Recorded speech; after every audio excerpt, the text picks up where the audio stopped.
Okay, welcome to our live. This is something we're doing a little bit more often. I am here with Brian Lang from Ancient Cosmic Clock. You guys will recognize him from last Sunday's episode. And when we finished recording that episode, he had mentioned in our discussion that there's a lot more he could say about Joseph Smith. So I was like, well, then come and say it, right?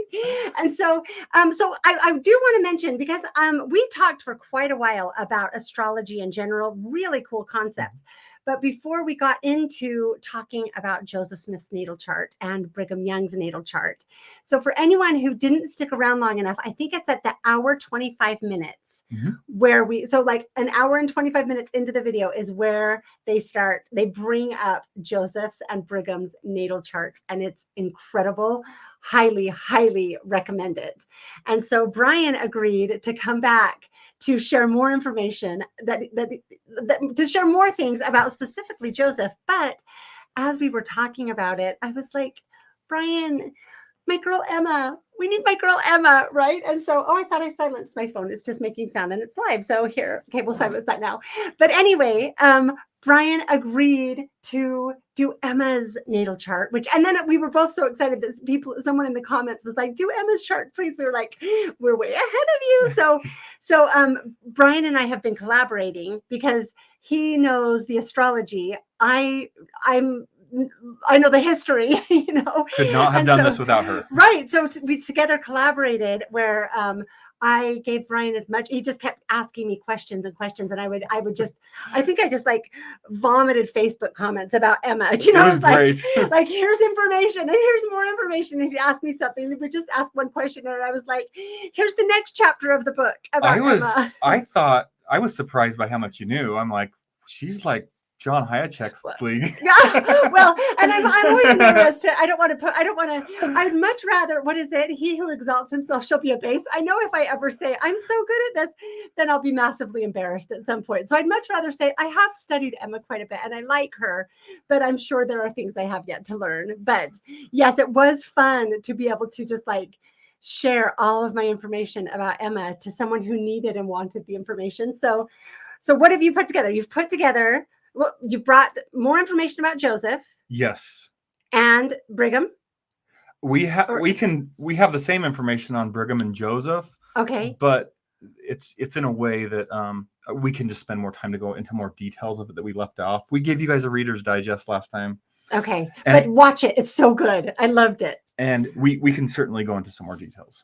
Okay. And then so the main thing you've brought is information about Joseph and Emma's natal chart. Yeah, so what we have new is we have Emma's natal chart, and it shows like the personality, the things, the struggles, the blessings in our life.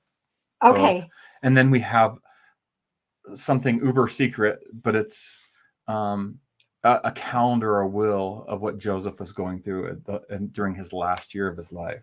Oh, so you've brought that to share today? Yes, that's up on the screen. So, okay, well, here, let me add it. Sorry, it was my daughter calling me and she keeps calling me. So that's what you get when you're doing a live with a bunch of kids. So I love you, Julia. Hopefully everything's okay. I texted you, please call Dad. Okay. So anyway, okay, go ahead. Here is their next chart with Emma and Joseph. And one thing I noticed, because I haven't looked at these, you sent me the slides to add. Is there anything to the fact that they're so opposite? I find that really interesting. Is that just coincidence, or is it like opposites attract, or is it just how it looks? I think some of all the above. Some people were pretty astute. Some of your listeners were in the comments about, they're like, you guys realize that Emma is a Cancer and Joseph is a Capricorn. That is the mother and the father of the zodiac. That's right. That's really cool. And I'm like, you were correct. Very good. It's also the mother and the father of the Restoration. I always call Emma our founding mother, right? And like that's really, okay, chills. That's really cool. Oh, seriously, chills. That's really cool. Okay. So the mother and father of the zodiac are the mother and the father of the Restoration. Okay. There's our first like jaw drop moment, right? That's pretty cool. Okay. All right. So dig in, because I'm seeing cool pictures, but you have to decode it. Okay. I'm going to start decoding, and I don't have a mouse to where I'm pointing at it. So this is the order I'm going to kind of go in and talk about it. But if you look at below Emma Smith's picture and you see the blue Cancer symbol, it looks like a 69, and there's like it's it's right to the left side of it. It's by I need a pointer. ASC, Let's see. ascendant. Okay. Uh-huh. That's where I'm going to start, and I'm going to go counterclockwise as I'm talking about and decoding what her chart says. Okay, very cool. And we're going to dig in. I was looking at this a little bit earlier today, and we had done this research a few weeks ago. I think I'm just a couple minutes off. I could not have done this once again without Michelle. I could not have done it.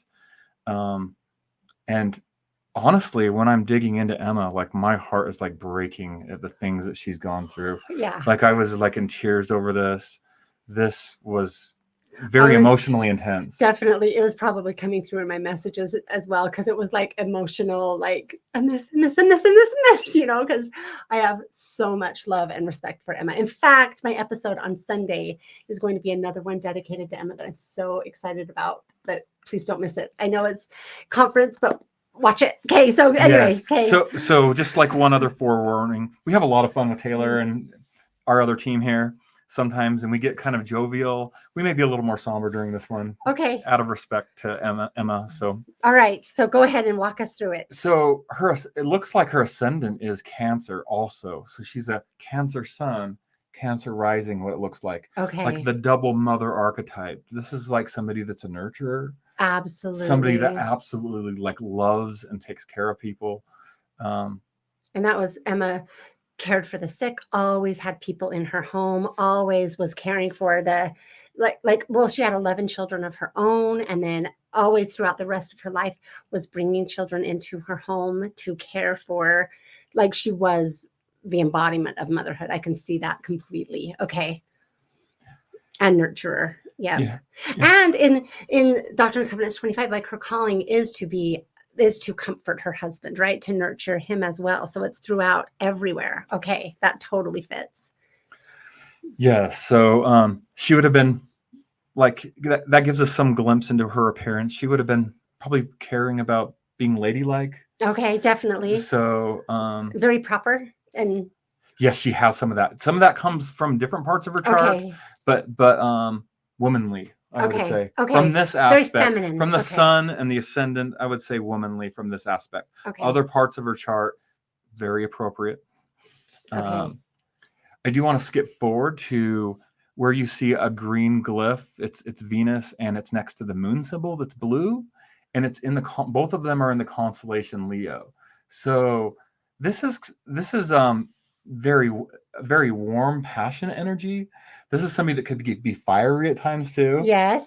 Okay. But in saying that, when I think about these, because that's Venus and the moon, and thinking about how she would have emotionally been, or how she would have liked to have been treated with Joseph, that's kind of some of the archetypes or themes that you get from the Venus and the moon placement, because one's emotions, one's how you like to receive love.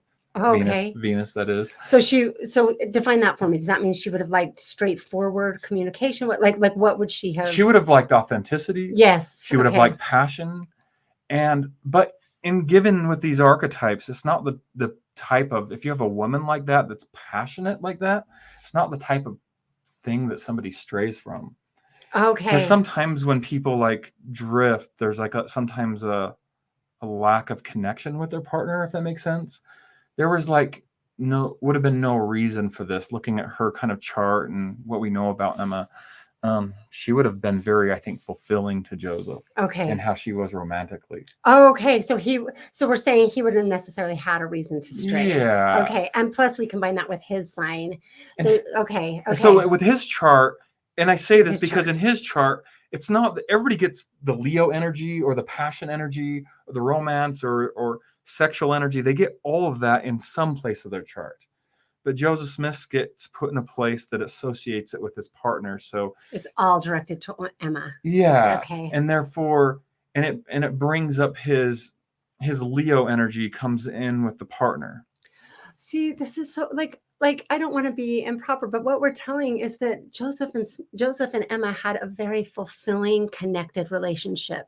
They would have been very fulfilled by each other, and they would have passionately loved one another. And this is probably pushing it a little bit too far, but she would have been a very passionate lover. Yeah. She would have been somebody that fulfilled She would Joseph. put her heart and soul into loving Joseph and vice versa. Oh, And then it just like, again, breaks my heart. All the times he was dragged away from her, all the times they were separated, and then he was killed. Like it is just, it's, because when you get, I don't know, I so appreciate what you do, giving us this glimpse to understand them in a completely different way. And it makes them that much more real It and their does. story that much more beautiful and heartbreaking. Her So, stars do show that. okay. I am going to go there in a little bit. Okay. It would have been hard for them to be apart. They loved each other and they wanted to be together. And okay, all right. Yeah, and she, but once again with Leo energy though, she would not have put up with polygamy. Oh no. No, this woman would not have Or tolerated. a cheating husband of any kind, right? Oh, like that's she not- was strong. That's she would have had a fight on her hands. Okay. Yeah. And it would have destroyed her completely. Like, okay, she wouldn't have done these. She wouldn't have showed up the way that the polygamist story claims that she showed up, where she was just really jealous and petty. And like, they would have been like, we're done. Okay. Am I getting that right? That's how I interpret her. It's very, like, once again, Leo at her emotions, like that can roar like a lion. She has that like, capability of like, Mhm. like, she would let Brigham have it. She said some things to Brigham, like the first two principles of your gospel are lying and deception. She said that to Brigham, which I love, right? And so and then when John Taylor wanted to name the Relief Society, wanted to change the name, she was like, no, we're calling it the Relief Society. And this is why. Like she would not be steamrolled, right? She wasn't looking for a fight. This is my impression of her, but she would definitely stand her ground when she felt strong about something, right? And then she also had this biting sense of humor. Maybe you'll get into that, where she was not afraid to be. I love the letter she wrote to Joseph when he was in prison, when she says, "Give my respect to everyone that you respect." Like, she was just so willing to like. She was spunky. I love her. She was smart. What did I just say? She was smart, funny. I combined those badly. Smart, funny, and spunky. And I love that about her. Speaking of And which, good to her core. Okay. Speaking of which, some of that spunkiness, and people know Taylor, he's really funny, right? Gemini.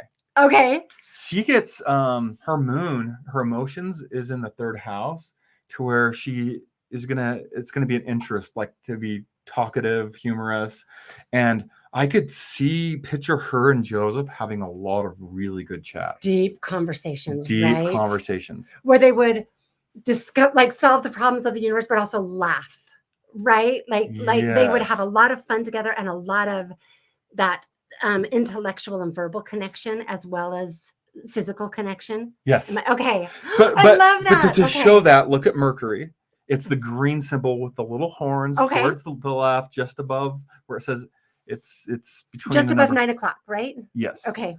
Or just yes, just above 9 o'clock. 9 o'clock. Yeah, we should do it by the clock, because then we'll do it by the clock. Okay. And so you see the Gemini symbol there. That's our Mercury. That's what she likes to talk about. Oh. So that's aligned with Gemini, and once again, Joseph's Gemini rising. Okay. And so he would have had that talkative demeanor to him. Okay. And then that's where her Mercury, her expression, liked to really get out too. She was that way too. So she would have loved to hear the mysteries of godliness that he had to share with her. Yes, because Mercury's in the 12th house. 12th house are like the mysteries, are Pisces. It's the heavenly realms. She would have loved to talk about spirituality. She would have loved oh my gosh, this is incredible. So you can just get an insight into their relationship. Like, that's probably what, like, she was willing to sacrifice her entire family and almost never see them again. Oh, are you going into that? But because she loved Joseph so much. Okay. So her Venus, what she likes to receive, is in the second house. That means, like, she did like gifts from people. That would have been something that she would have liked. Okay. Like temporal things. Gifts would have been her love language. It would have been one of them, yes. Okay. But the fact that she gave it up for Joseph, is like, she really loves this. She loved him. So what you're saying is, it would have been a difficult, painful sacrifice for her to make, to experience so much poverty when maybe security and abundance was her desire. Oh my gosh. Okay. It would have been one of them. Okay. But another, like, one strong desire for her would be the mysteries of God. Like, she loved that kind of stuff. So she was willing to prioritize that because the things that Joseph told her would have Yeah. just brought her so close to God, which was what she wanted more than anything. I could Is see that how them. I'm seeing Yeah, I it? can like imagine them like courting and him bringing up, well, I had Yeah. this experience, and I could see her in Right. her chart like eating that up. Yes, yes, yes. Like, well, I'm that's like what I think defined their relationship. Probably I don't think he could have done what he did if she didn't believe in him so much and support him so much. Mm. Right? Okay. Oh my gosh, I love this. Isn't this so fun to get these like further insights into them? I don't know. I hope people are loving this as much as I am. Okay. Okay, can we talk about some hard things with her or some trials? Yeah, you lead. Yeah. Okay, we're gonna go to the black symbol towards Is that 6, 7 o'clock? like Just 7 o'clock, 7 okay. o'clock-ish. Mhm. There's a black symbol that's Saturn. Saturn's So these known. are her trials in her life, right? Or okay, you go ahead. Yes, it's generally seen as bad omen or a Okay. trial. Okay. If we're going to use some examples to articulate that, people talk about the dreaded Saturn return, where Saturn returns on your chart, and You were saying Saturn is known for some people call it the black sun. oh, Because okay. it's the ruling planet of Capricorn, the winter solstice, where creation goes dark. Oh, okay. So they refer to the black sun, which just hint, the idea of the eclipse and its meaning. The sun goes black. It goes Saturnian. Okay. It's about retraction, about taking away. So one of the reasons that we decided to do this episode, well, for Easter, but then also this week is because also the eclipse is coming and they've put out some great content about the eclipse. So we might get into that a little bit as well. Okay. So Happy to do it. Okay. So anyway, now that we've got that hint out of the way, tell us about Emma's Saturn. So her black sun, what takes away the light, right? It's kind of sad. You have Saturn in Virgo placed into the 4th house. So Virgo is order, purity, like how things should be. And that gets taken away, but it's in conjunction with home, safety, security.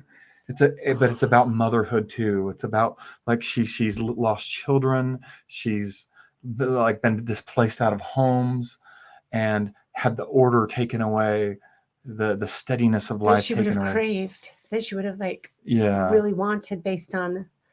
So that's showing that her maybe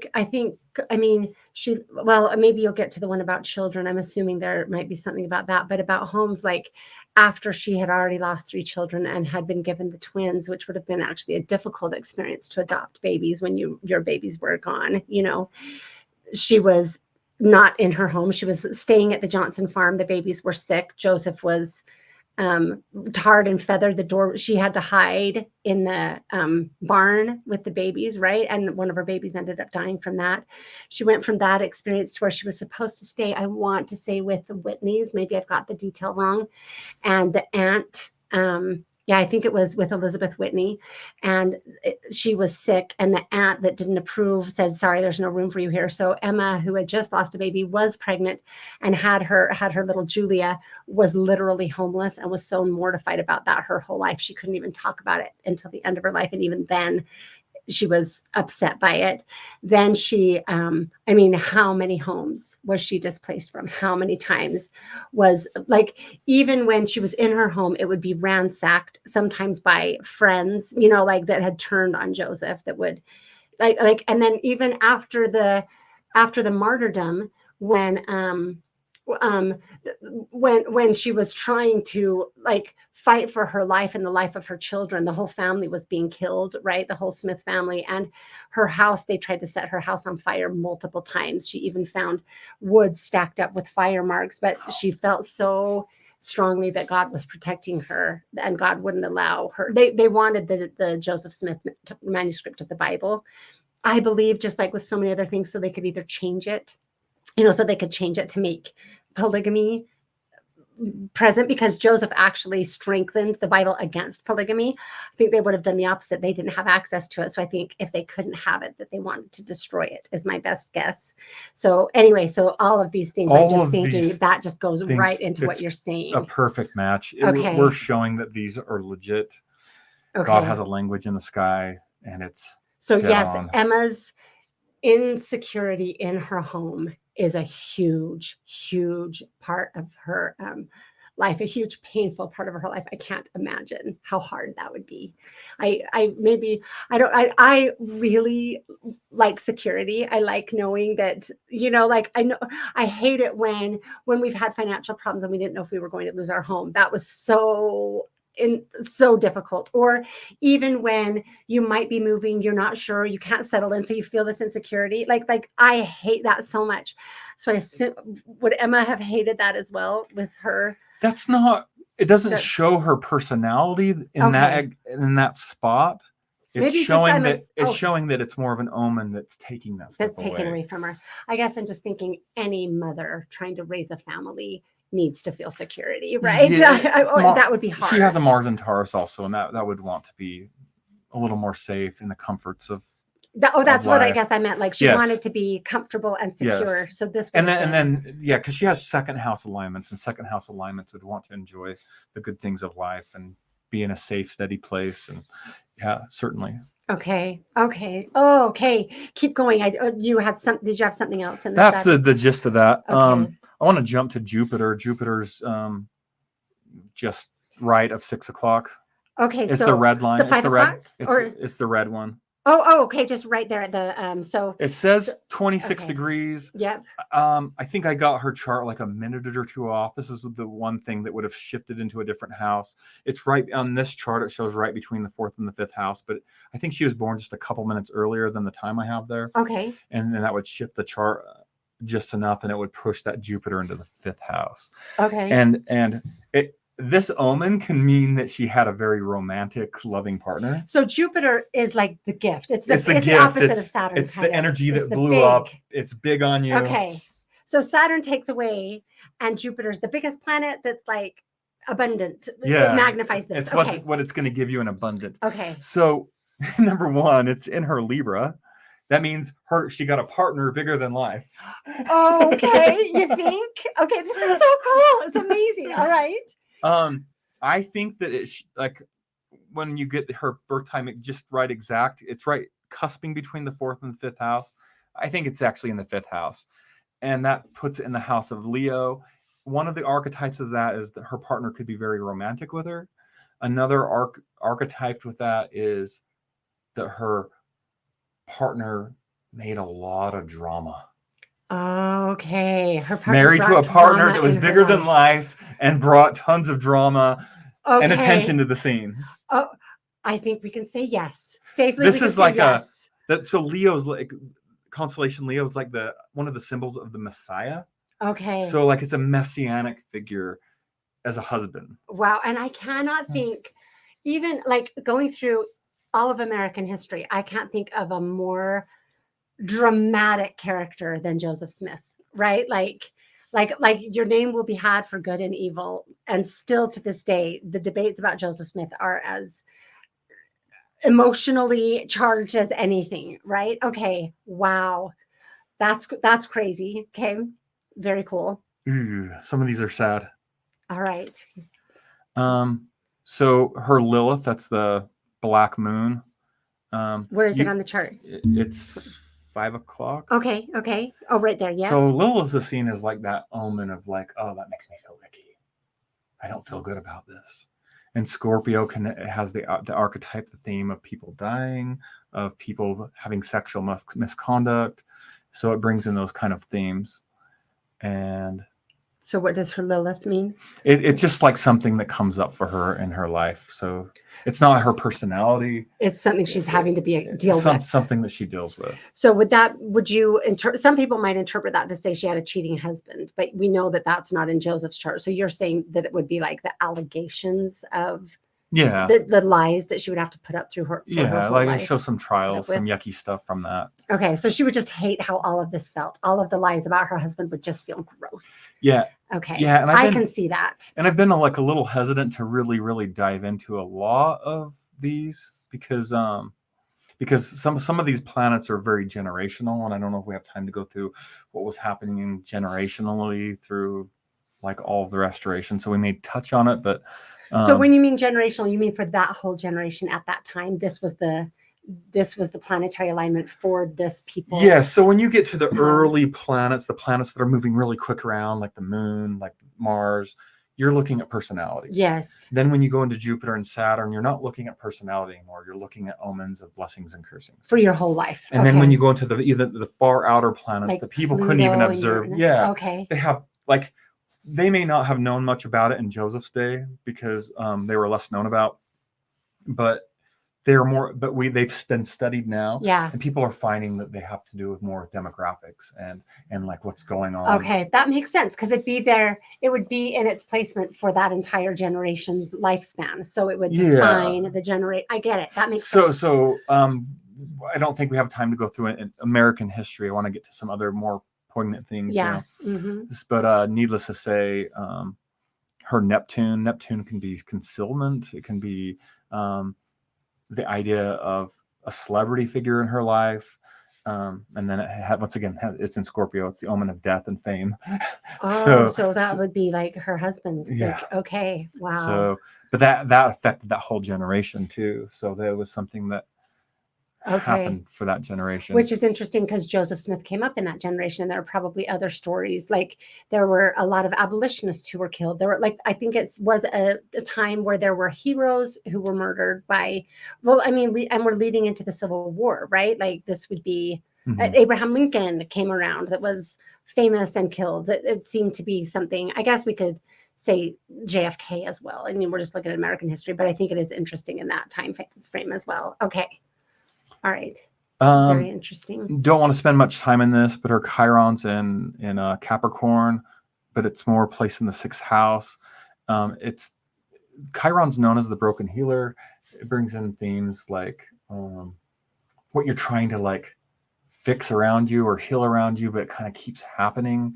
And it's once again, it's in the 6th house, which is Virgo, order, purity, people getting sick all around you. And as much as you're doing it, it keeps happening, something to keep you busy. She's caring so much for her children. They keep dying. She's caring so much for the people. And there still is this sickness, like Don Carlos, her brother-in-law, and Don Carlos, her child, both died of malaria while she was working so hard to care for them. Am I hitting on it? Also, yeah, the Capricorn may relate more to death, and the people getting sick all the time relate more to the 6th house. Okay. And then she also had this pure relationship. She worked so hard to uphold the virtues and the morals in Nauvoo, and yet polygamy kept coming around. She worked so hard to be a moral, upright person and to defend her husband's name, and yet the rumors kept growing and growing. I guess I'm just thinking of all of these battles she was fighting. You're like intuitive. You keep going into like the next thing the next sign. It's like you don't know what these signs mean, but you keep going into the next. I hope I'm not stealing your thunder. I'm just it's good. It's fun. Okay, good. Okay. But the North Node is like the North Node which is 9, 10 o'clock, right? No. 2 or 3 o'clock? 2 or 3 o'clock. 2 or 3 o'clock. Okay. North Node is in Aquarius, 8th house, which has to do with, you just already said it all. North Node is like karmatic lessons, like what you were supposed to learn in this life, what you're destined to face. Oh, okay. And it shows that it's like people, appropriateness, because you have Aquarius, like fame, it can represent that. But the 8th house is death, sexuality, like the taboo, people doing wrong. So it's about people doing wrong, doing mischief, doing killing, murder. So she was going to be stuck, even though it had nothing to do with her. It was going to surround her. It was something she was supposed to face. I think she did it well. I think we can say karmatic lesson passed. Check. Is that how you look at it? I don't know. Check. Check. She faced it. As opposed to, you talked last time about Brigham's karmatic lesson, and I can be like, he didn't do so well on that one. He failed. All right. So we'll touch on Pluto. It's generational too. It's one of the slower moving ones. But it's in Pisces 9th house. That is so this alignment is the same for when Joseph was born, but it also was the same alignment for Emma. And that is Pluto is in Pisces. It means that there's a transformation of spirituality that's happening on the earth, that's getting set to happen. So, and that would be generational, because at least for people who believe in any of this, the coming forth of, like, that's when the couple was born who were called to bring forth the restoration. That's incredible. So- Also, we know that there was the Great Awakening, like religious ideas were going crazy in America at that time. Okay. So it's in the 9th house for Emma, meaning it represents not just spirituality, but higher thought, religion, and that Yes. other stuff too. There's an awakening of religion. Okay. One other thing to know, just to clarify about Pisces. So Pisces has 2 fish, and one fish is ascending to the north. It's ascending to heaven. It's the ascent. Mhm. So it's the theme of that generation that somebody's making an ascent. Oh, okay. Like the stars are okay. like calling it out. So for people that Interesting. may not be believers in Joseph being a prophet, the stars are showing somebody making an ascent to God. Oh, interesting. So if it wasn't Joseph, find somebody else, because it it's had to there. have happened. It's in the stars. Okay, that's so cool. All right. Okay, that's really cool. All right. Okay. So is there anything? I guess my next question, I want you to go over anything else in Emma's you want to, but then I also want to know if there's anything about the combination of Joseph and Emma, like sort of the symbiosis between them that would be interesting. Like I liked when we were talking about sort of their love life, like not to be intrusive, but it helps us understand their relationship. Is there anything else in their relationship we should understand?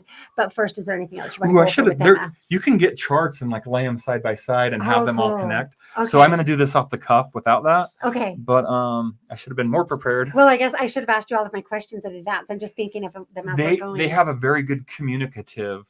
They have a lot of air. Okay. And so they would have liked to share intelligent conversation a lot. They would have been very talkative with each other. So we've already talked about that, but it kind of gives you an even more, their conversation would have been very high energy and kind of like just going everywhere and like it would have been a big thing in their relationship was talking to each other. Yeah. And she could have got like more excited. They would have both got more excited and chatty. Joseph would have been would have been a little bit more probably reflective though. Okay. And a little, but they both have earth too, to where they like, I hate to like, this is maybe gets a little bit intimate, but Joseph has a lot of earth in him, and that would have came through in his persona. And her Mars is in earth mixed with the 11th house. So it's a earth air mix. And then he's all earth and air. She would have been very sexually attracted to him. So it shows the magnetism. She would have had a magnetism there to him. There was a huge magnetism between these two. So, okay. Like you can see that, like why she was so attracted to him. And I like how, so you said last time also, like they would have been very chatty, but she would have been behind the scenes talking to him. Not as comfortable, I'm guessing. I mean, she did speak publicly, but it seemed like he was the one. It didn't seem like they were competing for the stage. He was more the public figure. She would have been like she has aspects that are third decan, and third decan can be a little more public. Okay. But she has a lot of second decan, if I'm looking at it right. She has a lot of second decan signs, which are more like one-on-one. Okay. And how she is like a smaller group. And Cancer is not usually like, here I am. They're not spreading themselves all over. I guess that's what I'm wondering, because so Joseph seemed like speaking publicly on religion was his happy place, one of his happy places. And it seems to me that Emma was very capable of doing that and willing to do it, but I think it depleted her a little bit more. That's what I'm reading into my study of their history, but I don't know if that is showing in the chart. Joseph was the persona of that, where his outward persona was chatty, bubbly, and his inward persona was more the goat. It was more like, this is what I need to do to get to here. I'm not going to give up. Okay. I more determined, more driven and determined. Mm-hmm. But then playful, like a little probably more goofy, like affectionate, fun, likable. We talked about that last time. Like people thought he wasn't a prophet because he was like he was wrestling and playing with the kids, and he always did the Indian leg wrestles, and he was always laughing and joking and too jovial is even why he felt like he had to repent. So that shows. So Emma may have flipped with him a little bit there and been a little more like probably reverent, like glamorous, like womanly in public, proper, but then would have got chatty in private. Okay. Yeah. Okay. And would have opened up and like kind of matched him, and they would have. And would have had good connections with people one-on-one, because she probably would have loved to talk to her other friends, Eliza Snow and Elizabeth Whitney, and the other women that she was connected to. I guess just she missed a lot of Relief Society meetings when she was the president, but I think it's because she was losing children, she was sick, she was dealing with all of these things, and so it didn't seem like going to a Relief Society meeting was something that she craved that would feed her and repair her. It seemed like it would take something from, she seems more like an introvert to me, I guess. Does that make sense? A little bit But more.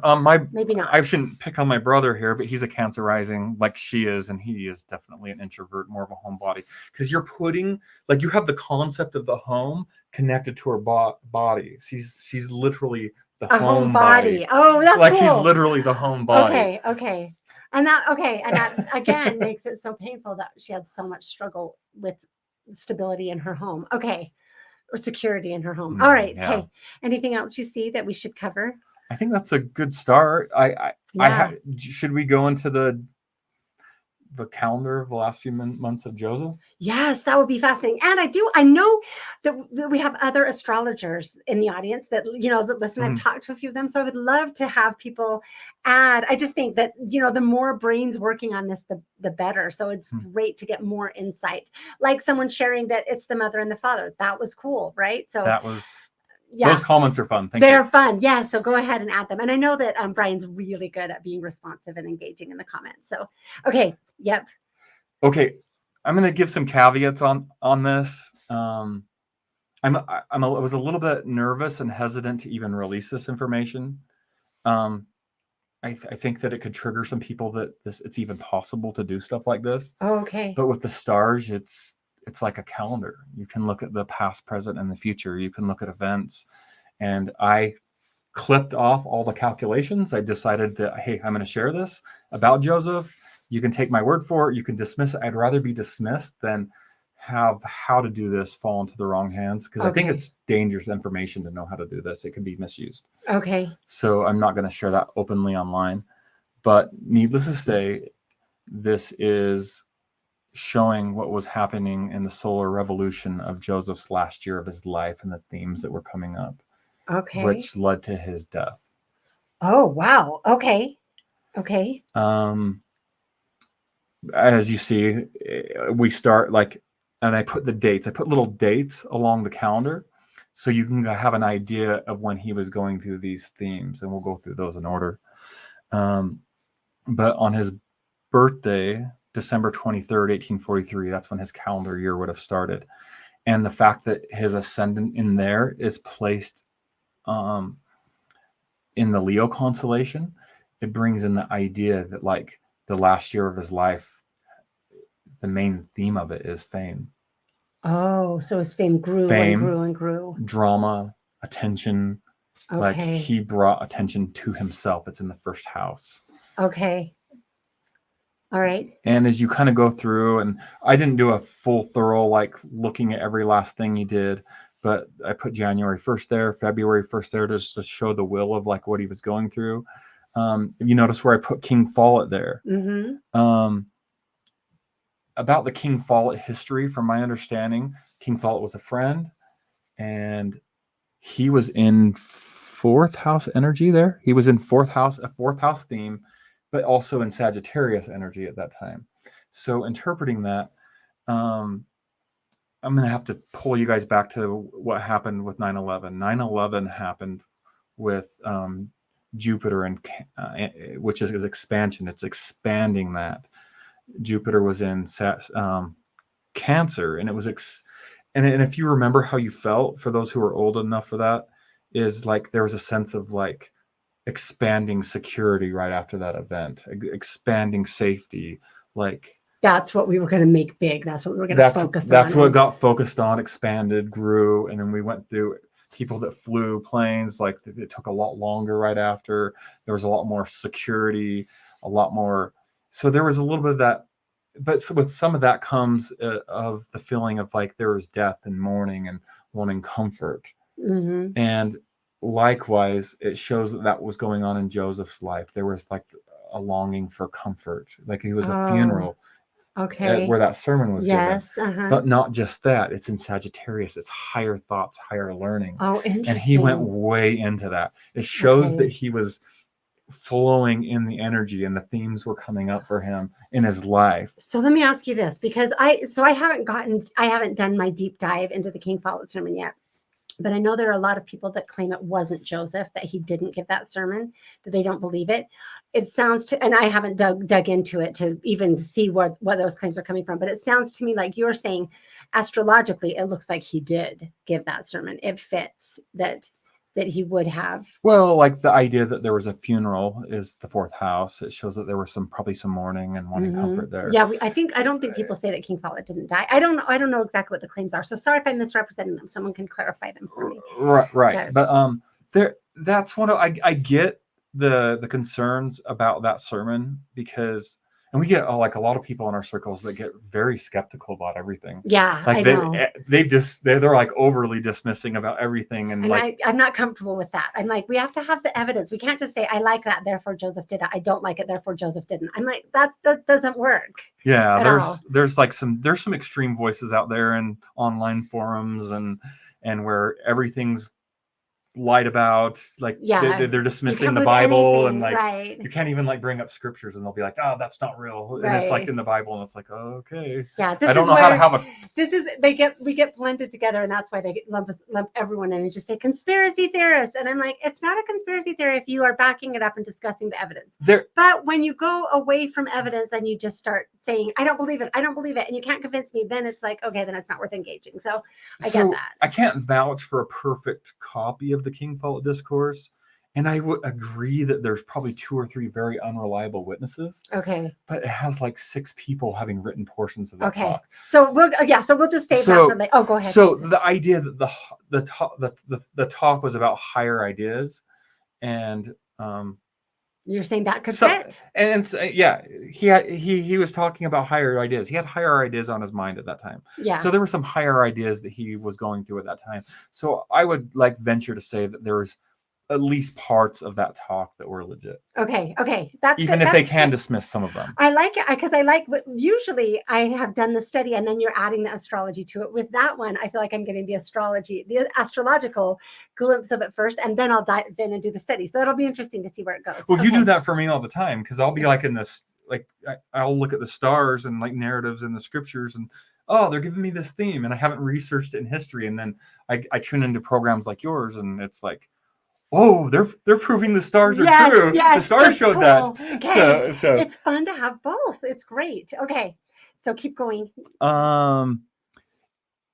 There's my notes are small there, so I have to look close. May 1st, 1844. Yeah. So if you look at it's in between May 1st and June 1st, and I aligned it. I wrote it May 17th.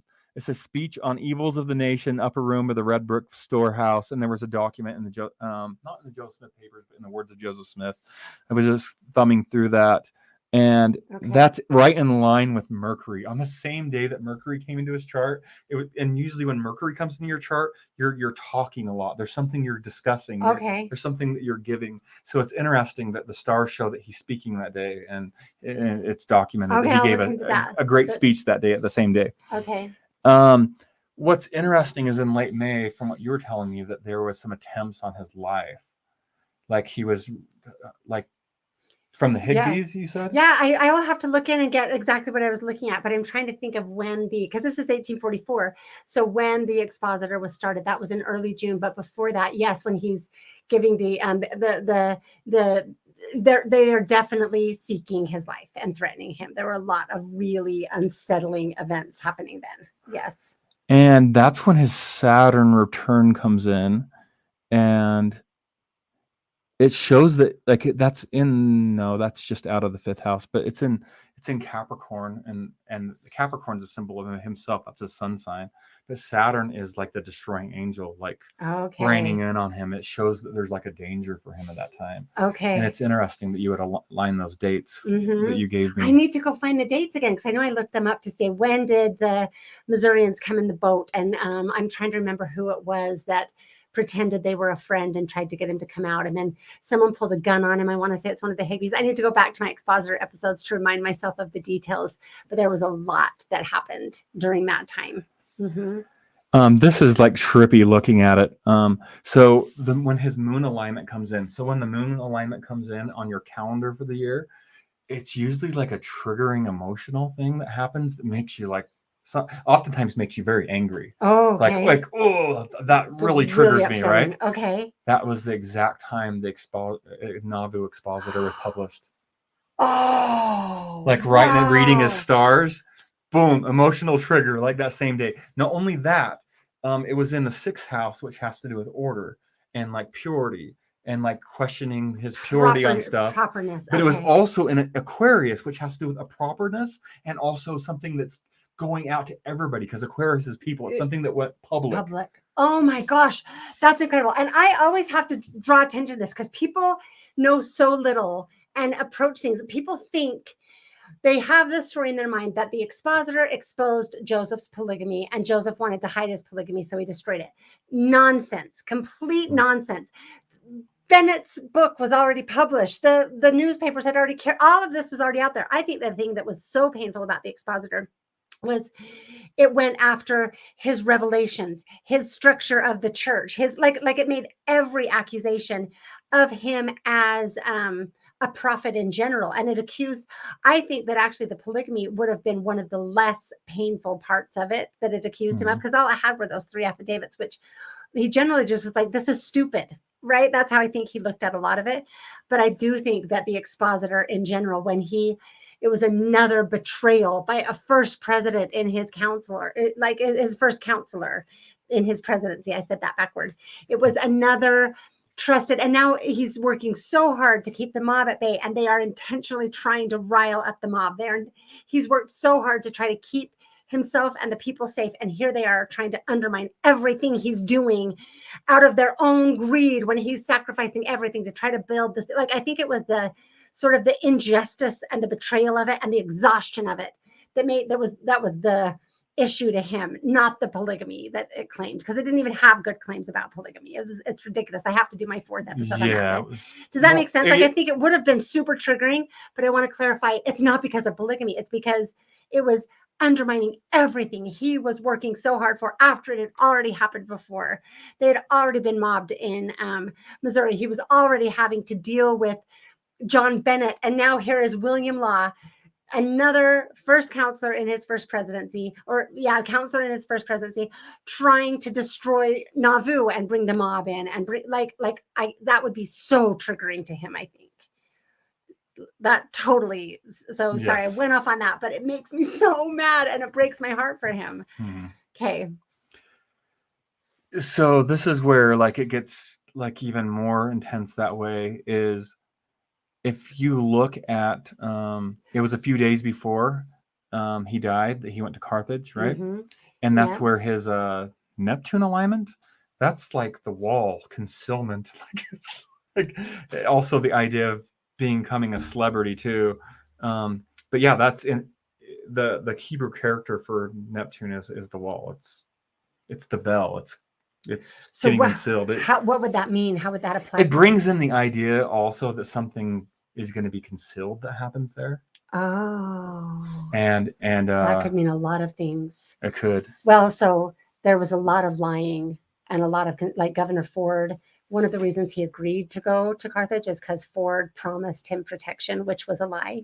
And then the false illusions is a theme of it. Okay, the false friends everywhere. Like, we don't know what happened in Carthage, but did it again? You went into what the stars were showing. Okay. I guess I'm just saying there's a lot of. In fact, and let me just say, my episode on Sunday is going to be about false claims that are still being made about Emma during this time period right here. And so, because there was a lot going on in this entire last weeks of his life. Would have been incredibly intense and stressful, I think. Yes. So when you look at the point of when he dies, it's actually the good omen, though. Kind of. Jupiter's there. The problem is it's at his descendant. So your ascendant is like where your power is, your self is, where everything's like at your birthday. Your birthday's where your ascendant is. Everything's happy. Everything's going in your favor. You get attention in your birthday, right? Okay. He's dying right near his descendant. 6 months, like an oppositional force, and Jupiter's. So you're putting Jupiter expansion on the underworld for him, where he dies, because he dies at his Jupiter return. So what does that mean? It means a couple things. I'm imagining Obi-Wan Kenobi saying, "You can't imagine how powerful I will become." Like when he lets Darth Vader kill him. Am I completely off base? No. That's a perfect example. That's an inspired example. Okay. Because Jupiter's in Aquarius, and it's also in the 7th house. So it has a few omens that it means. It does mean that it's expanding his descent, but it also means it's expanding how much he's His known, impact, because his it's in it to impact. people. His legend spreads to all people Okay. because that's in Aquarius. Okay. But it's also in the 7th house, meaning that his companions are now going to be expanded and known to all people. Okay. His companions that are with him are going to grow, because 7th house is the companions. But the stars gives a little bit of a twist to that. It pings with, if you look at these blue and red lines, that's pinging with other energies from his birth, from his destiny. And what it pings off of is the planet Uranus. And Uranus, his birth, I'm going to make sure I read this right and claim it right. Uranus is in the 5th house, and it's like basically conjunct with Saturn. Saturn's his undoing. It pings with Saturn, which is his undoing. The destroying angel visiting him. Okay. From aligning from the destroying angel's position at his So birth. it's like harmonizing with these other signs throughout. Okay. Yes. Start his chart. Okay. And it also is pinging with like passion, aggression, because it's the 5th house of his birth, like his fame. It's pinging with that. It's also pinging with with the Libra energy. If you look at the Libra energy on his return, right at that position, and that's the companion, and it's pinging with Uranus, which is a symbol of rebellion. So there's this symbol of rebellion that it's pinging with from his companions. Meaning his companions in the prison, or meaning his life companion, Emma? Because some people would maybe say, oh, that means Emma was rebelling against him, which doesn't make sense with everything else. So, but it sounds to me like you're saying, like he gave those sermons in May, and I think also in June, saying my life is more at risk from friends than from enemies, from within than from without. So it's kind of this betrayal energy. Is that Mm-hmm. Is that yeah? It's correct? Showing like a betrayal type of thing there. Yes. Okay. Wow. So it's kind of like killing him, sealed, like John Taylor wrote, sealed his legacy. He became a martyr, which is always going to make you bigger. Mm-hmm. Right. So this whole, and I think this whole last year of his life, he was in national headlines. He was, it became, I think his fame did grow at that time. And then I'm assuming that the martyrdom was so shocking that grew his fame and was put in national headlines. And then, like you said, then Brigham Young continued to be in national headlines for a long time, but in a much, much more negative context because of things like polygamy and the Mountain Meadows Massacre. Like Mormonism became a hiss and a byword for the entire nation. Right. There is, after this. I get your point. I want to rewind just a little bit. Your point of like, was it Emma? Was it his hidden companions? There's another planet in his return that gives like some more context. And it once again shows Mars, and Mars is where there would be a fight against him. And it's showing that as a theme for that year. And it's in the 7th house, which has to do with the companion, but it's also contained in Pisces. And Pisces is the house of hidden enemies. It shows that there was a danger from a hidden enemy that claimed to be a companion. So it's exactly what he was saying in his sermons. Like the false brethren are where the danger is. And so, okay, so what I'm going to go into on Sunday in my next episode are Olive Brigham's and the church's accusations that Emma was responsible for Joseph's death, which I think that, I'll go into it more, but I think that they are putting their own stuff onto her. It's the narcissistic projection, right? And anyway, and I think from what I'm hearing, you're saying the stars support that. Well, like if we're going to look at people's natal charts, and I don't have everybody from the Restoration's natal chart remembered, but if we're looking at Mars placement where somebody's like been more provoked, more ready to go into a fight, like at the time of Joseph Smith dying, Emma's Mars is right there. It's in Taurus, and Mars was in Cancer. And I would want to see who else's Mars was in that. I mean, so it shows a fight like maybe against Emma's ego, but it doesn't have the magneticism of her fighting against somebody. It shows that like her heart maybe was hit. Okay. Like if you're looking at the alignment of the heavens, because if you have like certain heavy placements and then Mars heads into one of your placements, it can make you a little more aggressive during that time. Okay. And so that's what I'm saying. So where Mars is placed could make her ego feel a little more like, oh, but not in the way that she would be fighting somebody herself. And because her Mars is in Taurus, it's not a match. It doesn't ping there really. Okay. But anybody in the restoration that matches Mars in the placement of when Joseph died to where Mars was placed in the heavens, which would have baited them in more into that energy, is Brigham Young. He has Mars in Cancer. Let's just go to that for 1 second, can we? Like you can kind of show us. I don't know if yeah, you can flip to the next screen. So it's right there. Yeah. Okay. So go ahead and show us what I've got to get it down here so you can see it better. Look for the red one with the arrow. It's okay. Here it is. Okay. So it's 10 o'clock. His Brigham Young's Mars sign. Yeah, that's in Cancer, and the energy of the universe. If anybody would have made Brigham Young more aggressive around this time, it would have been Joseph Smith. It would have been Brigham Young more aggressive, towards more angry than about than Emma. If we're looking at restoration figures. Okay, and it'd be interesting to look at according to Justin Griffin's claim, it'd be interesting to look at John Taylor and Willard Richards specifically, because Brigham Young no one is saying that Brigham Young killed Joseph and Hiram, but they're saying that he plotted, which is kind of that he was very involved in arranging it, right? Does that make sense?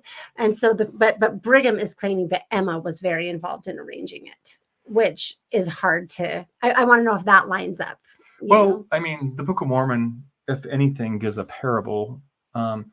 If you, once again, if you follow through the Book of Mormon, the Lamanites kind of, they grow big, they flourish, and they eventually distinguish the Nephites.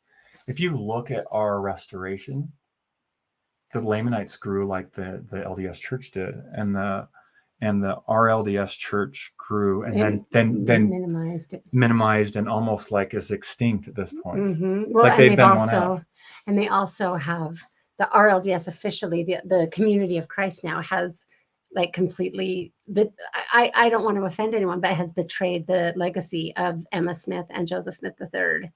Joseph Smith, their first prophet, not their founding prophet, but their first. They were committed to preaching the truth that Joseph wasn't a polygamist, and the Community of Christ now has completely betrayed that and says that Joseph was a polygamist. That's interesting too. So that's interesting. And then they just barely sold all of their properties to the LDS Church, so they have become smaller and smaller and smaller. Yeah, right. But where they're almost like the Nephites. Yes, but if you look at the Book of Mormon as a parable for what's happening in the restoration, you have the Malachi story come up where he doesn't kill the king on his own. He sends his servants to kill the king. Yes. And then he weds himself to the queen. Mm-hmm. What's interesting is the woman with the crown of 12 stars, Joseph Smith makes a change in the Joseph Smith translation of the Book of Revelation. And he says, and the woman with the crown of 12 stars is the Church of God. So the woman, the queen, is a figure according to Joseph Smith translation, meaning the Church of God, meaning it's implicating the one that sends his servants as wedding the Church of God. The Book of Mormon is laying that out. Okay, I'm going to have to think about that for a long time to get all of the implications of what you just said. I don't think I'm comprehending it. It's implicating the yet, mastermind of Joseph getting killed. And trying to by the person that weds themselves to the church. It's Scar, the one that takes the king. Mufasa. It's Scar with Mufasa. Yes. That's what it is, right? I have to make it make sense to me, but and he takes the entire pride and oh my gosh, the lion house, the lion of the Lord. I guess so. The Book of Mormon implicates the mastermind. If we're going to look at that as an allegory. Okay. The only thing I did wrong there with that analogy is that Mufasa also had a harem, as did Scar. Joseph Joseph didn't have a harem. So my analogy falls apart there. But okay, I just had to understand what that meant. And I really do. Brigham, throughout his sermons, and I'll go into some of these, he wanted more than anything else for Emma to submit to him, for Emma to become his wife. Then he could have taken the entire legacy of Joseph without, like, that was part of why he hated Emma so much, because she wouldn't submit. Right. So that seems to fit with what you're saying, is that Brigham wanted this, but Emma, if she had a weaker character, might have gone along with it. It would have made her life easier in some ways. Well, other than Brigham probably would have killed Joseph III. And I mean, they were like, what about the gun misfiring story? Is that a legitimate account? What's the gun? Oh, you mean about Joseph Smith? The heir, Joseph Smith Jr. the third, or whoever. The gun misfiring with Joseph III. I'm embarrassing myself that I don't know. There's an account apparently that the heir, the older son of Joseph that was alive, got given a pistol from Brigham Young as a birthday gift, and it backfired and about killed him. I didn't. Oh, something else to look into. Okay, I'll look into that. I don't know that story.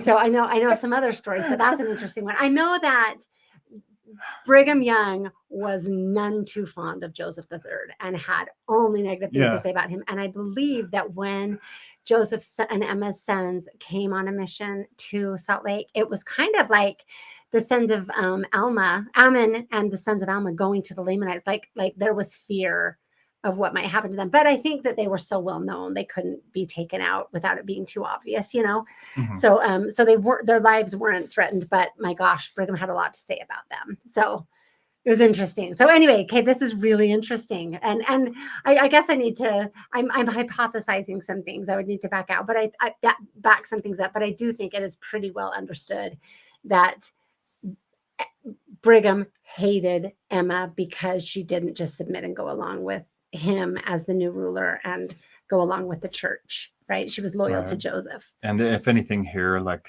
I see a naturally good relationship between Emma and Joseph. I see good compatibility. I see. Okay, so you don't see anything in this. They both have a lot of 11th house energy, which is more about being very appropriate. Okay. They would have been triggered and angry with people that were inappropriate, especially sexually.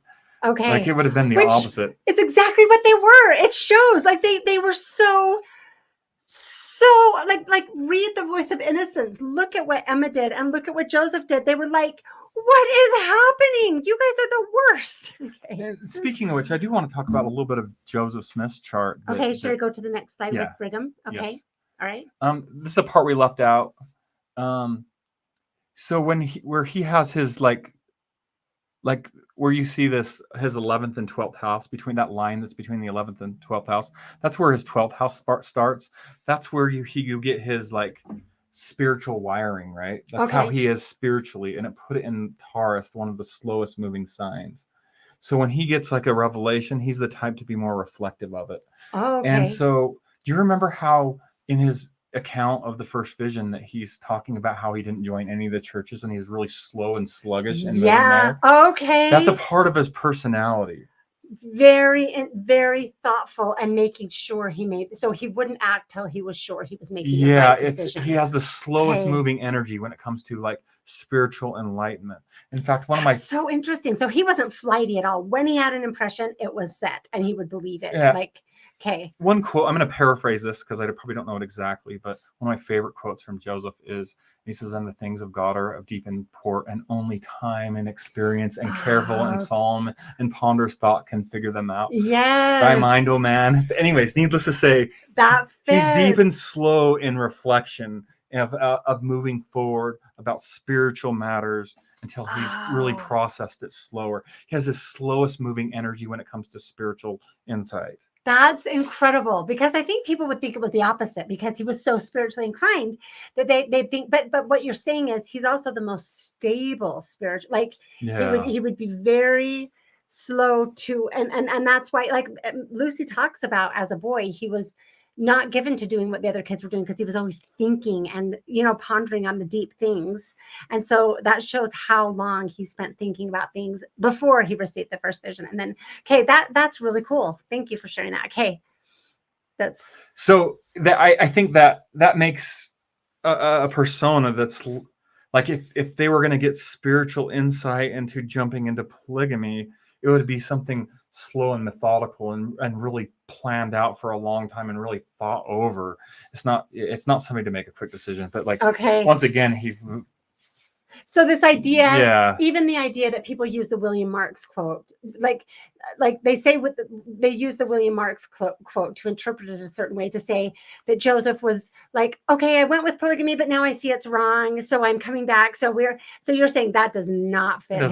He wouldn't like dive into something, especially something that big, headlong, and then be like, oh, just kidding. That wasn't like, he would think it through and be sure it was right before he would.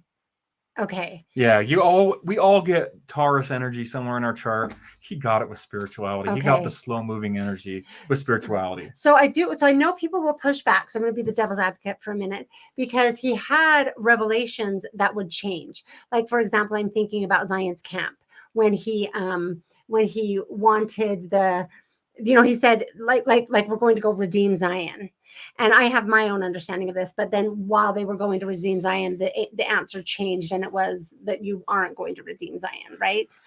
Or there's the claim about that him sending people to Canada to get money or to get I'm going to get this wrong. I just have so many things in my head. They're not always right, graspable, but there's some other false revelation that's controversial that some people, anyway. So how would you respond to those claims that like his revelations would sometimes change? I think that this is, if I have the biggest complaint about what we've talked about in the restoration, this is the most neglected topic to talk about. Oh, okay. Because when we are talking about Joseph Smith, all of us are projecting.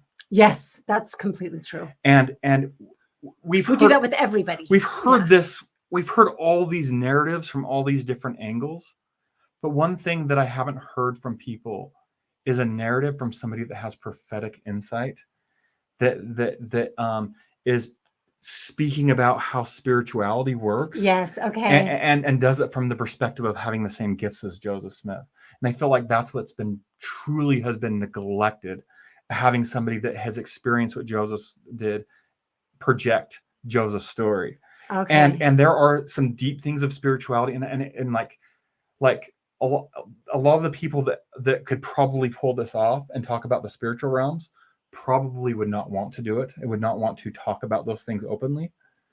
But the people that are willing to probably have more manic leanings. I'm just going to be rude. I'm sorry, but there's a lot of people that go to crazy town when they get into spirituality. They're not grounded. True. They're not measured like Joseph.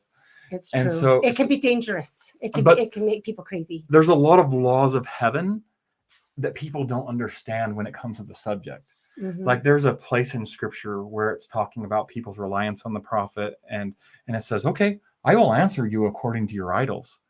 And there's like laws of heaven where not every angel is supposed to completely break all your paradigms when they come to give you a message. You're seeing it through your lens. You're filtering your inner persona. We see through a glass darkly. That is going to continue. Like that was one of my points of doing the reading on Brigham is like he seriously got his revelation by the power of boners. Like he was like wired to want polygamy. He was wired to want polygamy. That's quoting Taylor. He said I could quote him today since he couldn't make it. Sorry. This is live. Sorry, I edited it, but it was hilarious. But my point is he has that embedded through his chart to want polygamy, and then he gets this download. Revelation. It's a projection of him. Okay. And okay.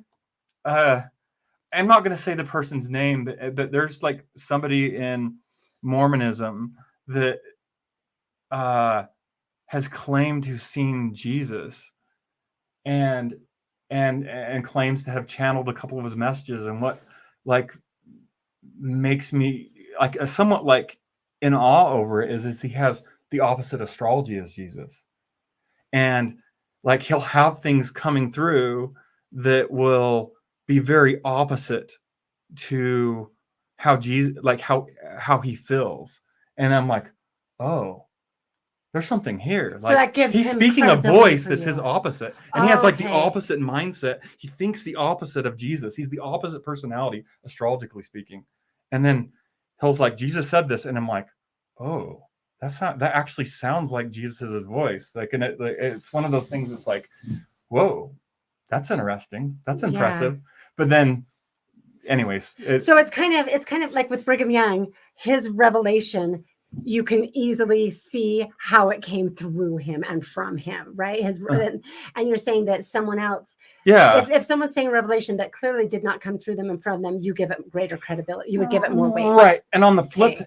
flip end, somebody asked me to give a reading to a celebrity once. We're talking a guy that has millions of views on YouTube. Okay. And they got me a private session with him and they wanted me to read him.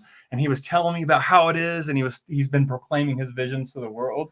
Oh. And making some huge claims. And I'm like, he's just, everything he believes is in his natal chart. It's what he wants. Okay. And it's just a full projection of what he wants. Oh, interesting. So that's what's fun about being an astrologer is you can start to see what's somebody's personality or if they're actually getting insight that's not theirs. Right. So because we have our okay, go ahead. We have our what?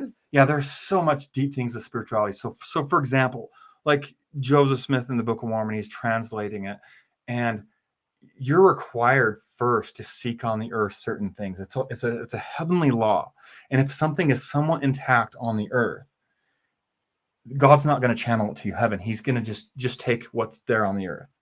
And if he decides he wants to change a little something that's important, he can add a little bit. But for the most part, like I'm pretty sure that Joseph Smith was probably told to copy a lot of the Book of Isaiah when he did the Book of Mormon. Okay. Because it's a heavenly law. He would have been required to do it. Oh, interesting. And so when people get talking about these things, they don't understand heavenly laws because it's a heavenly law. Seek and you shall find, knock and it shall be opened unto you. So Joseph is walking through how he's fulfilled the laws of God to unlock that heavenly experience. So this is why I did an episode on my channel called what's the difference between a psychic and a prophet? Yeah. That was cool. Okay. Because these are different chakras we're obtaining things from. You can have just natural intuition that's not God, that's just a godly gift, and you can pick up on something. So you can be a little bit more psychic, like you can be a little bit more coordinated or a little bit more academic. There are a few people that have gifts that could be looking at somebody's aura and see that they're lying. You know what I mean? Like, oh, I see where this is coming from. That's not God they're speaking for. You know what I mean? Yeah. And that may just be a natural gift. Because they could do good or evil with it. It could be like it's not going to go away based on their life choices. Yeah. So some people have those natural things of spirituality. And Joseph had some of those gifts too. He could sometimes just look and see, and according to some people, he tracked down a horse that was missing across the Canadian border. I will say he didn't have them in the context of judging people. He was very much blocked into seeing the intent of people, which proved to be kind of his downfall. And he says that in the scriptures, even that God is not giving him that gift. That's something that's more of a feminine gift. Okay. Yeah. I wouldn't say that about Emma though. Okay. She was a better judge of character than Joseph. You can say that about Joseph, but you can't say that about Emma. Interesting. I'm going to stick up for Emma here. Okay. Well, and I'm not saying it to criticize Joseph. I think it helps us understand his life, because one of the things that people use to accuse him is saying, oh, look who he surrounded himself with. Like he had all of these polygamists around him. But the Book of Mormon and the Doctrine and Covenants makes it clear that was not his gift. This is the other thing. You get somebody super busy. You have all these people harassing you.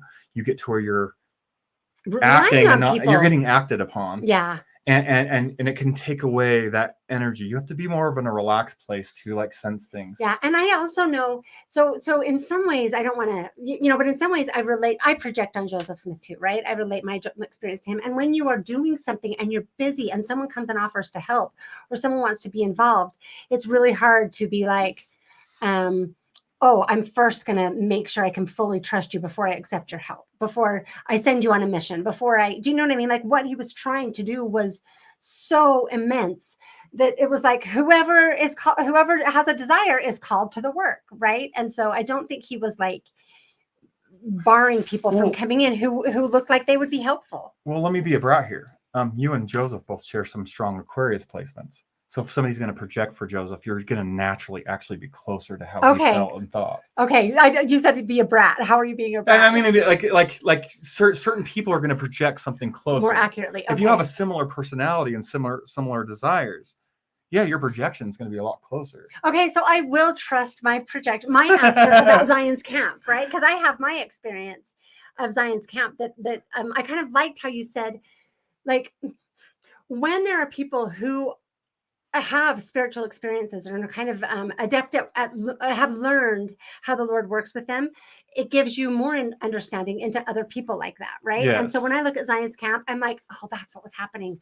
I totally get it because I've experienced something similar, right? Does that make sense? Yes, but so to complete that thought, God may give a portion of knowledge at one point and then later correct it when they qualify for the same thing. And there's also different levels of, if you're able to do this, it will be this answer. If it's like there were 3 kingdoms in that Zion's Camp prophecy right there. If you get this many, then you go. If you get this many, you go. If you only get this many, you still go. But it's like, oh, they got plan C. There was plan A available, plan B available, and plan C available. Does that make sense? And also the Lord does, like Elder Holland even talked about this. The Lord gives you an answer and you go down a path.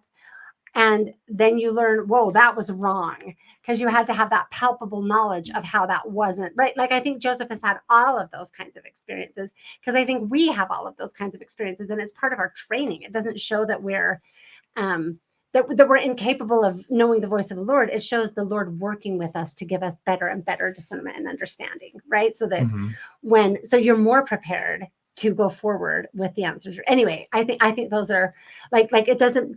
I guess I was posing the devil's advocate question of how is Joseph slow moving spiritually when sometimes he changed his mind on things, but I really was like, oh, it totally makes sense to me. Yeah, we're all in our awakenings as we're learning from the spiritual realms. Like you're going to learn and evolve in how you see things over time, you know? Yeah. Yeah. And you have to, well, just like he gave away the manuscript, the 116 manuscript pages, right? That was an essential learning opportunity for him that the Lord already had planned for, because already knew that was part of his training. Right. And so anyway, I think that those kinds of experiences, we don't look at them to dismiss him. We should look at them to go, what do I need to learn from that? Remember the Cinderella story? Yes. Okay. How many times did Joseph ask? Right. 3 times. 3, the third character in the Hebrew original hieroglyph is the foot. You get put underfoot when you go 3 times. Interesting. And don't accept that answer. Okay. That's really interesting. Okay. So that's why there's always 3 in, like 3 knocks to heaven, 3 times the voice. Like 3 is the ascension number and the descension number. Like 3 times you ask God. There are always 3 fairies or 3 wishes or 3. Do you know what I mean? Like 3 always comes in these kinds of whatever it might be. 3 is like the magic number. There's a song, 3 is magic number. You know? What is that, Schoolhouse Rock? Anyway, so okay. So is there anything else you want to go on to here? Should we talk quickly about? Oh yeah, we can move on. That kind of completed what I wanted to share about Joseph. Okay, this was awesome. I loved it. I think for me the highlight was actually, I loved in the last episode, I hope people will watch kind of the comparison between Brigham and Joseph. That was profound. In this one, the understanding the depth into the relationship between Emma and Joseph was profound to me. I loved that. So I hope you guys did as well. So do you want to have anything else? Do you want to give us a couple of insights into the eclipse, what people should be thinking about? Is there anything else you want to share? I got a couple videos on them on my channel, on our channel. And I'm just going to interrupt you. I'm sorry. I'm trying not to interrupt. I know people who tell me I interrupt too much. I'm working on it, but I am going to interrupt you anyway, because I do want to say I've really appreciated, Brian sent me his videos on the eclipse, and I've really appreciated them, because I think there are a lot of people saying a lot of things about the eclipse that are kind of like everywhere. And I really love your channel's sort of rational approach, and very non-dramatic, and also very well defended, well reasoned, and not fear-based. Like you're just like, here's how we should look at it. Here's why I disagree with some of these things, and here's some more evidence about it. So anyway, I highly recommend them, because I think it's really easy to get like, oh, there's an eclipse and it's Salem and it's the X and it's the like, what's gonna happen? You know, like that goes on a lot. And then it seems like something passes and no one pays attention to it. I think it's better to approach it the way you guys are. Yeah. I don't mean to be minimizing. I'm sorry. If you think that about the eclipse, okay, exciting. We'll see. There's a magnetism to getting hyped up like that. Yeah. And I think that's why we have just this steady growth on our channel, is because we don't get all like wild like that. Your astrology is in Taurus. It's slow moving and thoughtful and not like everywhere. Okay. I do want to be accurate with it. I want people to kind of learn this stuff on their own and be self-sufficient on their own. I don't want to be needed. Somebody asks me how to do something, I want to send them a video and not be doing readings for people all the time. I love that. I teach them correct principles and they govern themselves, right? It's kind of that energy. Yes, so we have that energy. I love it. So now you can go. Now I want to interrupt. So some things to understand about the eclipse. Let's talk at the very core of it. It's the idea of the sun getting covered by the moon. If we're going to look at that at its core symbolism, and the sun is a symbol of God. Okay, it's a symbol of God's light, God's power. Yeah. Can I throw something in here? You can tell me if I'm completely off, and I am interrupting again. I do want you to keep going, but what I'm hearing in part is the feminine covering up the masculine. That can be like an interpretation, and some people will, especially in our movements, will instantly make the moon the divine mother covering up the sun, and they make it about Heavenly Mother being angry. It means that Heavenly Mother's angry at us. I guess I'm hoping that the feminine maybe is coming forward more, like bringing a little more balance to the force, like not covering it up permanently, but it's kind of like, hey, the feminine is being. There's another sign showing that. But, okay. And so I'll let you go, but I can come back. I'll circle back around to that. Okay. But I try not to draw the picture of making Heavenly Mother angry grandma all the time. No, I don't. So as scriptural, a biblical, well, because then it would make her angry at it would make the feminine divine angry at the masculine divine, which is just silly. They're one. And I try to take more of the philosophy of putting it more on us, more what did we do? Right. And I'm not. Or what is this telling us? Yeah. What is this telling us? And the idea that when you think of the divine mother, another allegory that's used in scripture is the moon being the bride of Christ. So it's the idea of a covenant body covering the light of the sun. It's actually a bad omen, showing that those who claim to be God's covenant people have covered up the light of God.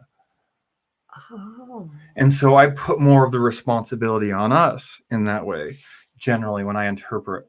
And can it be both? Yes. Yeah, it can be both. Because I love what you're saying about the church has covered God, which is all throughout the scriptures, right?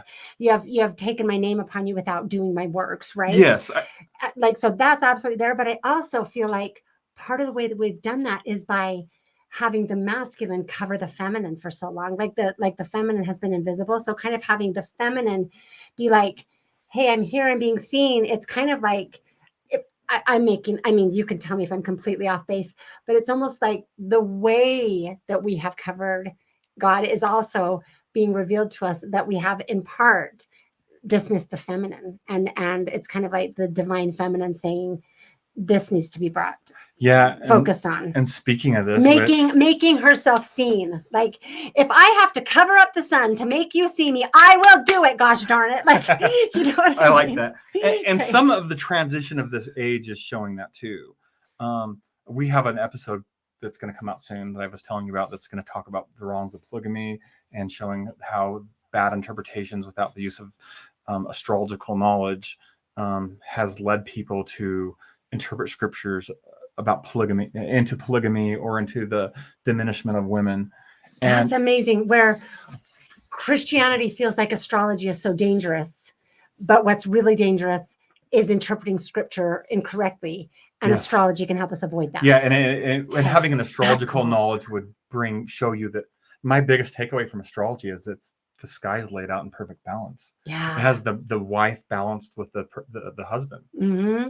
The mother balanced with the father. Yes. And so when you look at those things, and a ruler, thou shalt rule over her, or the man ruling over the woman. Ruling, it means going first in astrology. Oh, interesting. Yeah, Okay. like it means that you're the one that's the initiator. You take the first slot, and then later on, another sign is given with an equal portion, an equal inheritance.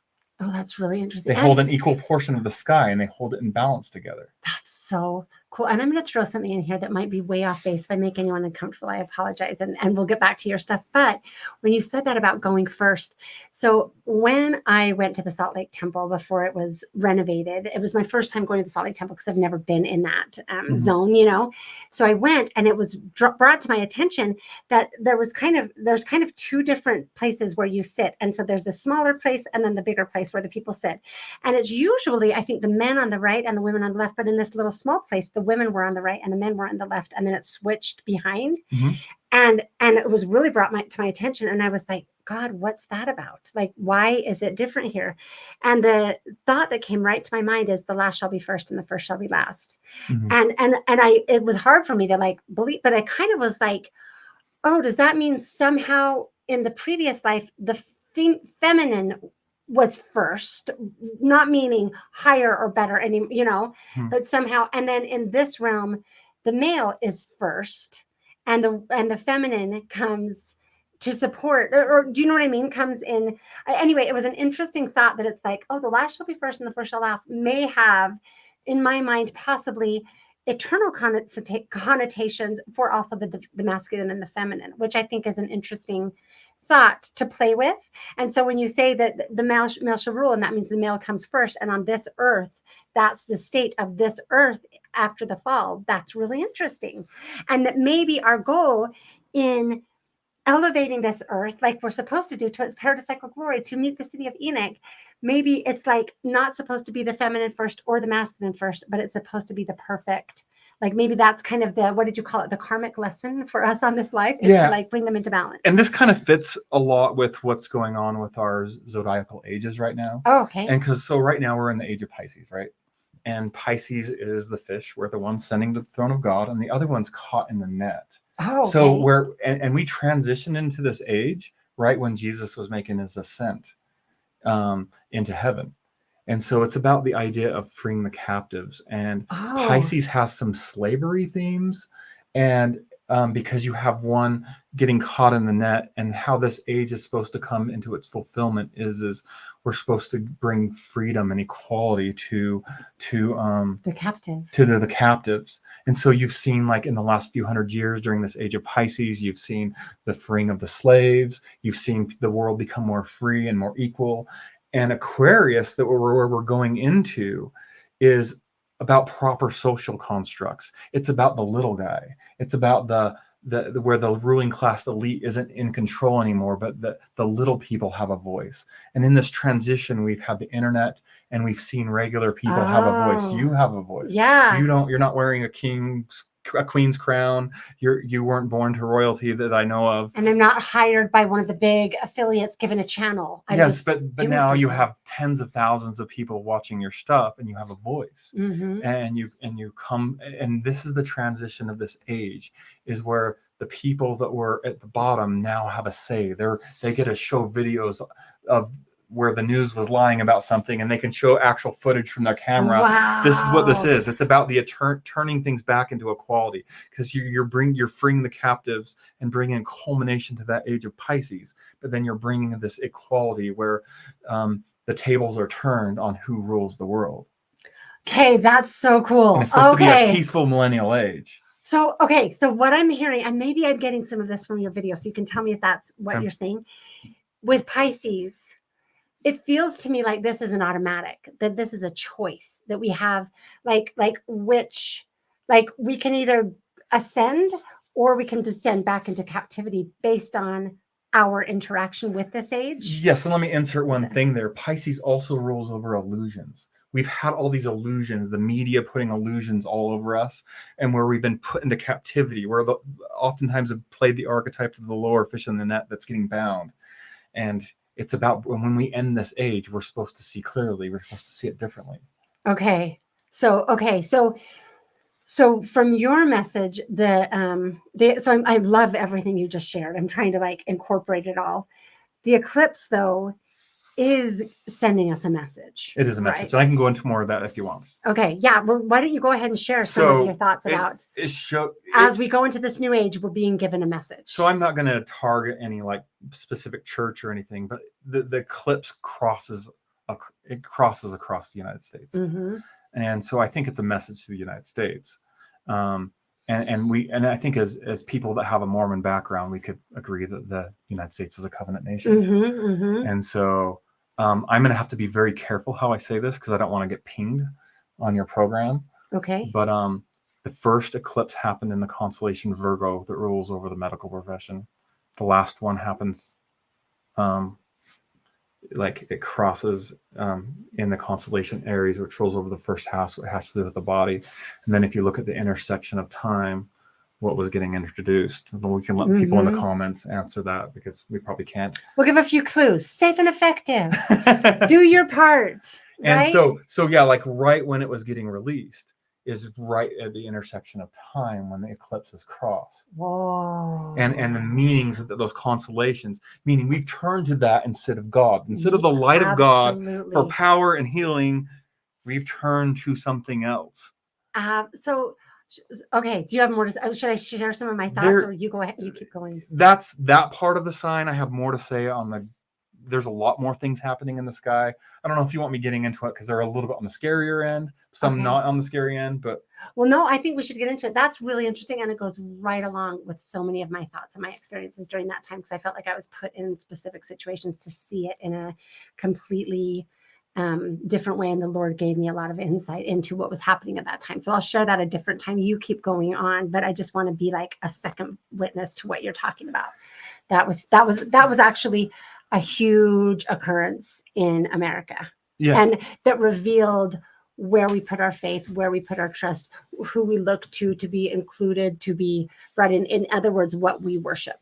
Yeah. It literally rolled out at the exact halfway point to the day. So I can't. December 14th. Okay, that's amazing. That's my wife, by the way. She said yes, and she's awesome. She's here with us. But that it ruled out. It was exactly the same point at the halfway point, December 14th. So people can look into that more. But it was a profound symbol. Okay, incredible. Okay.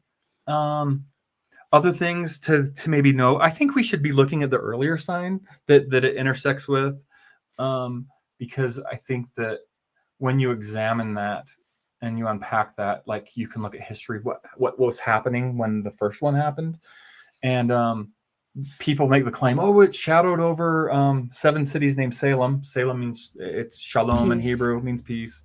Okay, fair. Was peace taken from the land? That's when Donald Trump was in office. Our nation was like nuts with each other. I'm not into politics, but I was a witness to like both sides going nuts on each other. Peace has in many ways, but I mean, we had the riots. We had the most. The way I described it was like all of the divisive forces of hell were unleashed into our communities because it was everything. It was the shutdowns, the response to those.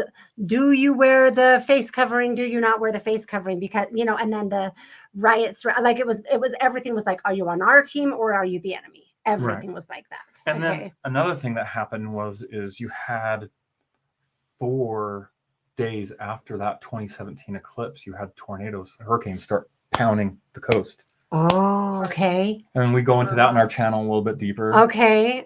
And like you had places like Puerto Rico that got shut down, didn't have utilities, didn't have power and all that. Wow, yeah. Like it got really bad. Intense. It was the end of the world for some places. Right. Like, it was cataclysmic, like the catastrophic. But keep in mind, the markings going across, it's like a warning for the United States. It doesn't mean that something has to happen in an exact spot where the shadow was.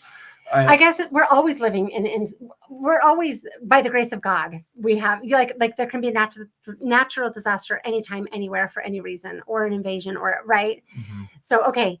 So are there more things you want to share about it? There is. People are, it's kind of more debated. people are saying, oh, it shadows over 7 cities day Nineveh. It wasn't as precise as the Salem one, if we're going to be honest with it. And there's arguably an 8th one if you go into Canada. A lot of them were partials. A lot of them were unincorporated towns. It's like, maybe. Okay. I like the idea of Nineveh because Nineveh repented and didn't get Yeah. destroyed. So if I could share a message, it would be that, hey, this is a wake up sign. Yeah. Well, it's kind of like maybe there's repentance. It's not as, do you know what I mean? Like, that's kind of interesting because you said, well, maybe like it's not as precise. We can't really take repentance from it, but that's kind of like, well, maybe our nation will repent. Maybe that'd be cool. That would be cool. Are we hopeful about it? I'd like to encourage it. Whoever's watching the program, encouraging you to repent, and you do that by acknowledging that polygamy was wrong.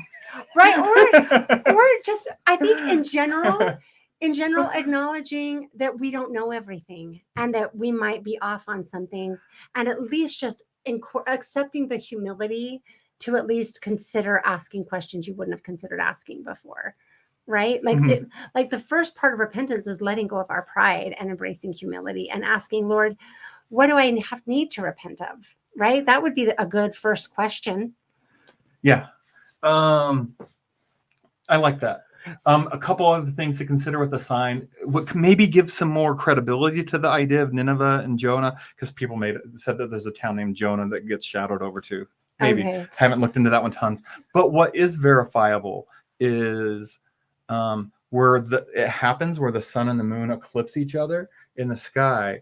It's when you divide the sky into equal inheritances, it's in Aries, but it looks like it's in Pisces because of precessional slippage, because our sky slips over time. Oh, Which is, we have videos on it trying to explain that. So we go into that more detail with graphics, but we don't have time for that here now. But if you go directly below where the eclipse is happening, Cetus, the well, is aligned with it. The well, the constellation of the well, and think of Jonah and the well. Oh no! Oh, not the WELL, the WHALE. That whale. Yes, Okay. that well. Okay. So there, it is aligned with the constellation, the sign of Jonah. Which could also, okay, so that could be like being swallowed up to the bottom of the ocean for 3 days, whatever that means, for 3 periods as a nation potentially. Yeah. If we don't repent. Yeah, certainly the idea of, I'm not going to say how things would happen because I don't know. But certainly all these all the symbolism of this story are worth exploring. So worth looking at. So if I were to say, what can we take from this? What if God is if the skies are sending us a message, what would that message be? It sounds to me like what you're kind of telling us is we are being given an invitation to repent. Yes. I would, that's how I feel. Okay. There is one other omen that we probably should unpack and talk about in the sky, because it very much relates to the book of Revelation. But the book of Revelation talks about an angel in the sky pouring a vial times 7, right? Oh, okay, yep.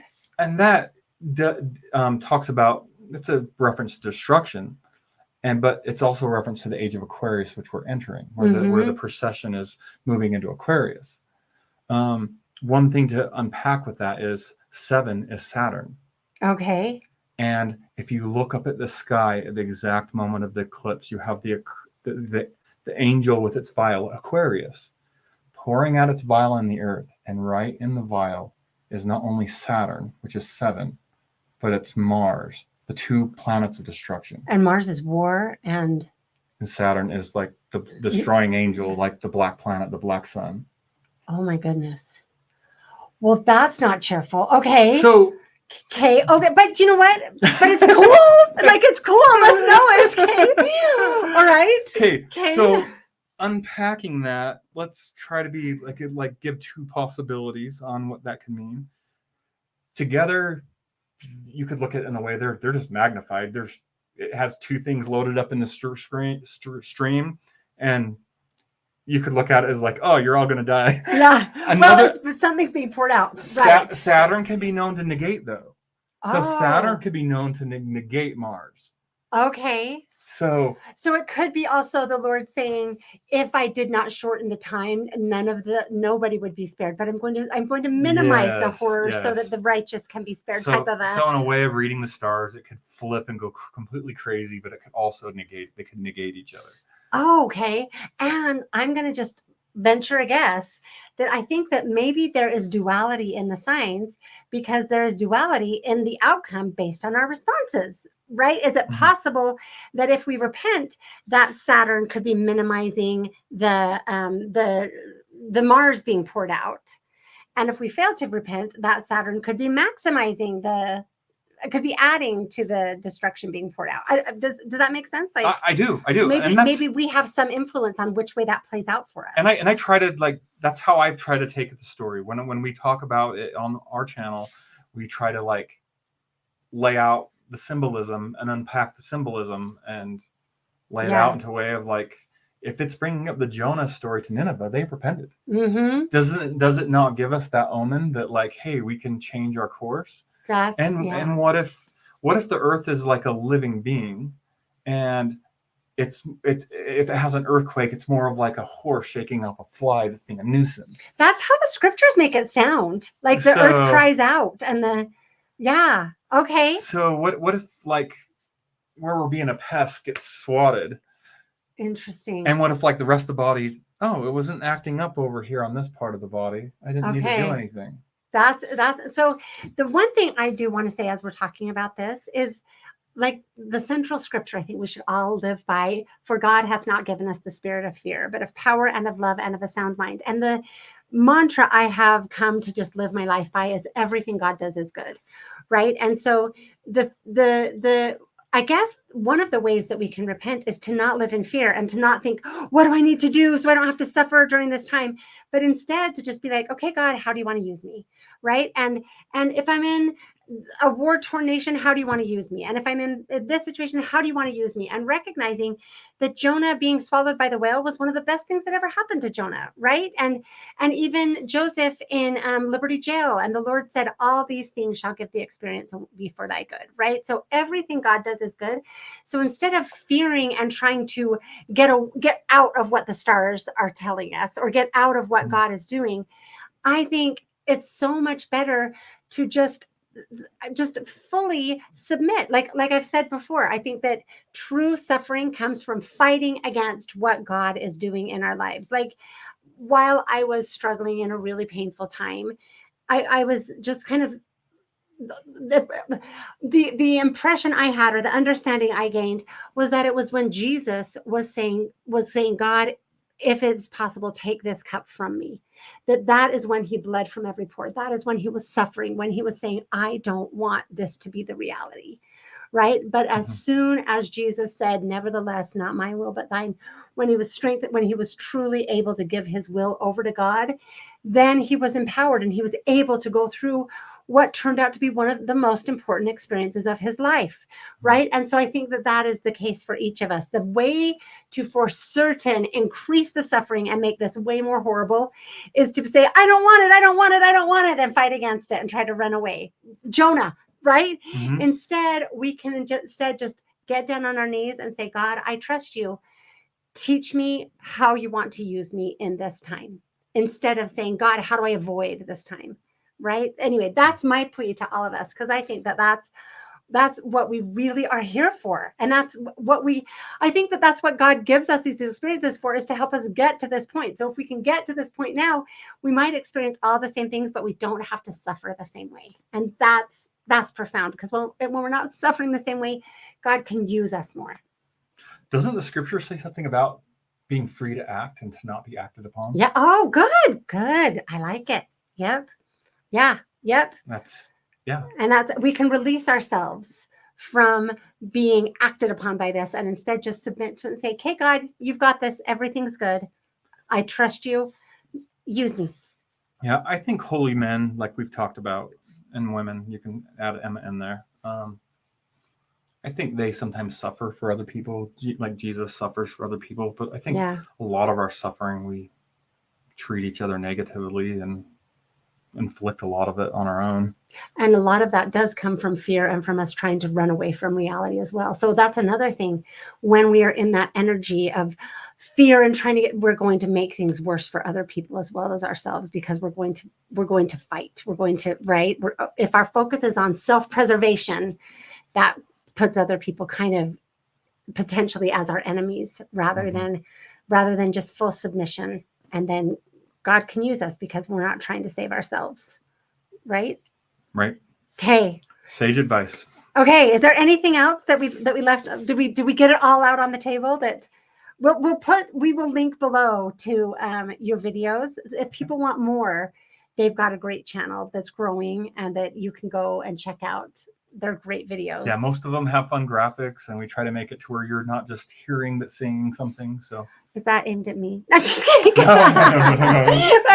No, I'm totally kidding. Anyway, I am okay. I hope you guys enjoyed this. This was really awesome. I know a lot of people are going to want to watch the videos that teach you how to do your own natal charts, and that can, he said, they're giving us fish, not just, they're teaching us how to fish, not just giving us fish. Yeah. I'm messing up So Pisces. we have educational videos. You learn how to do it on your own. And then in the comments, if you have questions where if you didn't get something, we're happy to so cool. answer comments and answer questions. And perfect. Okay.